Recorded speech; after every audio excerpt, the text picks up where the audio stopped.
membongkar kelicikan AFC Timnas Indonesia, mereka paling ditakuti. Timnas Indonesia paling diwaspadai di putaran keempat kualifikasi Piala Dunia 2026, menurut media olahraga Maroko.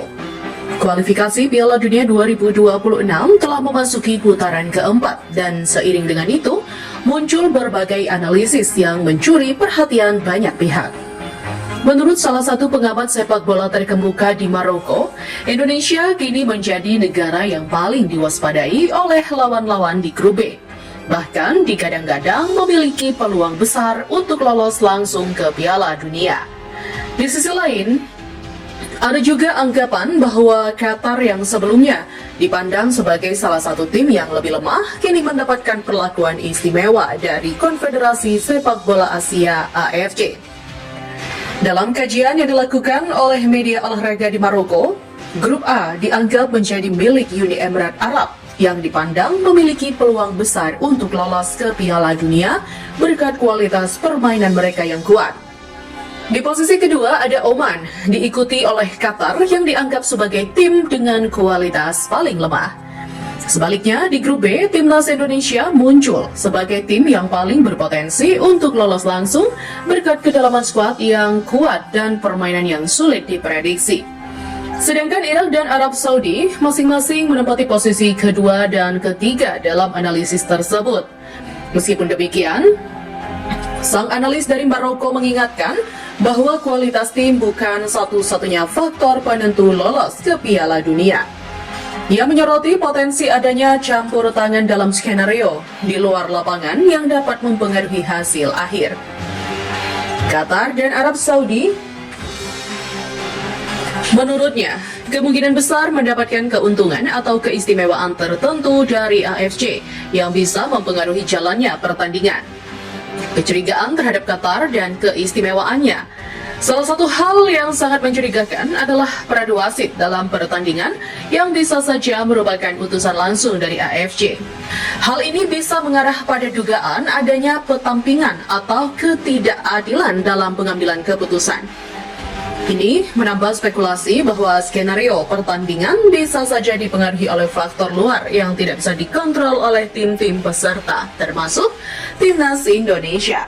Lebih jauh lagi, ada anggapan kuat di kalangan publik Timur Tengah bahwa AFC sedang merancang sebuah skenario untuk memprioritaskan Qatar dan Arab Saudi lolos ke Piala Dunia.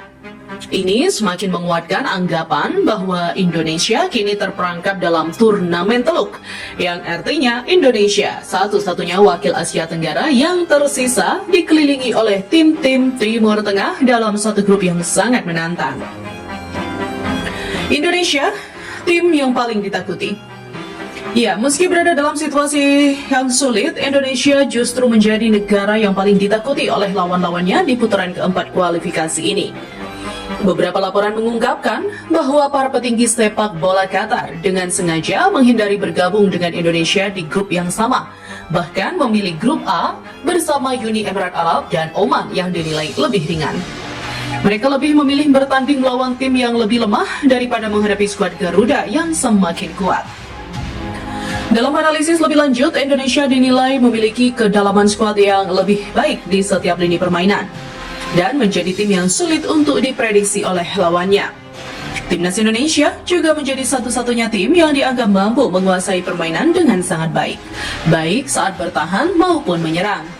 Bahkan, Indonesia dipercaya bisa mengurung lawannya dengan tekanan tinggi dan serangan balik cepat yang sangat mematikan. Sebaliknya, tim seperti Irak dan Arab Saudi meski memiliki pengalaman harus waspada terhadap kekuatan Indonesia yang semakin berkembang.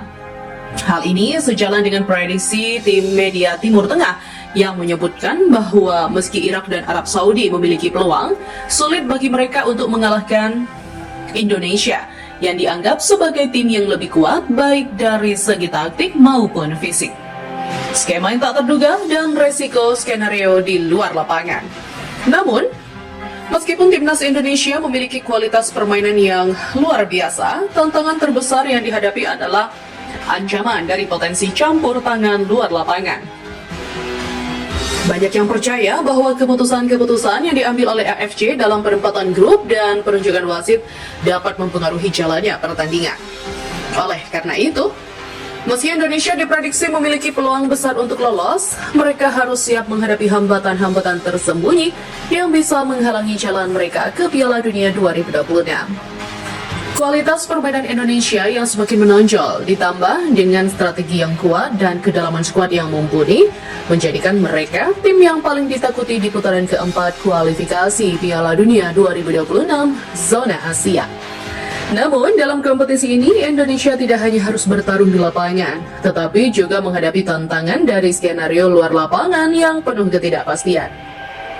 Hanya waktu yang akan membuktikan apakah kualitas timnas Indonesia bisa menembus semua hambatan yang ada, ataukah skenario tersembunyi dari pihak-pihak tertentu yang akan lebih berpengaruh. Kini, seluruh mata tertuju pada timnas Indonesia yang akan menghadapi jalur paling berat dalam upaya mereka menuju Piala Dunia 2026. Dan tak bisa dipungkiri, antusiasme publik melonjak tinggi.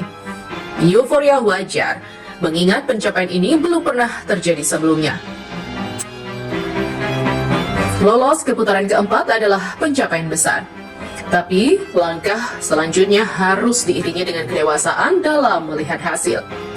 Apapun yang terjadi di grup B nanti, yang terpenting adalah Indonesia bermain kompetitif, berkembang, dan juga membangun fondasi kuat untuk masa depan. Bagaimana kiprah timnas Indonesia di putaran keempat nanti? Ya, berikan pendapat teman-teman di kolom komentar ya. Line up mengerikan timnas Indonesia U17 di Piala Kemerdekaan 2025. 4 pemain diaspora unjuk gigi. Prediksi line up mengerikan timnas Indonesia U17 di Piala Kemerdekaan 2025 akan kita ulas di Kamus Bola. Ya, timnas Indonesia U17 akan turun di Piala Kemerdekaan 2025 yang digelar di Medan, Sumatera Utara pada 12 hingga 18 Agustus 2025. Selain timnas Indonesia U17, 2 negara yang sudah dipastikan ambil bagian adalah Afrika Selatan U17 dan Tajikistan U17. Satu negara lain masih dicari PSSI dan kemungkinan berasal dari benua Amerika. Nova Arianto panggil 30 pemain timnas Indonesia U17. Untuk mengarungi ajang ini, Nova Arianto memanggil 30 pemain timnas Indonesia U17. Dari 30 pemain itu, 4 diantaranya berstatus pemain diaspora, yakni Eizar Jacobs, Noah Pohan, Aaron Liam Stella, dan juga Matthew Baker. Aaron Liam Stella, keturunan Indonesia Turki yang biasa bermain winger kiri, saat ini membela klub kasta kedua Liga Australia, Bullen Lions FC. Sementara Noah Pohan, Medan, Finlandia, kini memperkuat Nak Breda U15 dan sempat membela timnas Finlandia U15. Lalu bagaimana dengan Eizar Jacob? Ya, pemain yang biasa bermain sebagai fullback ini merumput bersama tim muda Sydney FC. Untuk Matthew Baker, pemain 16 tahun ini telah menembus skuad utama Melbourne City. Andalkan 3-4-3. Pelatih timnas Indonesia U17, Nova Arianto, disinyalir mengandalkan formasi 3-4-3. Dalam pola ini, posisi penjaga gawang dipercayakan kepada Dava Setiawan. Selanjutnya, 3 bek sejajar ditempati Al Ghazani Dwi, Putu Panji, dan juga Matthew Baker. Sementara untuk posisi wingback kanan ada Eizar Jacob dan Daniel Alfredo di sisi sebelahnya. Kemudian di posisi gelandang sentral ada Noah Pohan dan juga Evandra Florasta. Bagaimana untuk posisi pengisi lini depan? Di sana terdapat Zahabi Goli, winger kanan, Aaron Sritella, winger kiri, dan Muhammad Mirza Firjatullah, penyerang tengah. Kombinasi ini berpotensi membawa timnas Indonesia U17 menggila di Piala Kemerdekaan 2025. Pelatih timnas U17 Indonesia, Nova Arianto, menyampaikan bahwa Piala Kemerdekaan 2025 akan memberikan pengalaman penting bagi timnya sebelum berlaga di Piala Dunia U17 2025 yang akan digelar pada November mendatang di Qatar.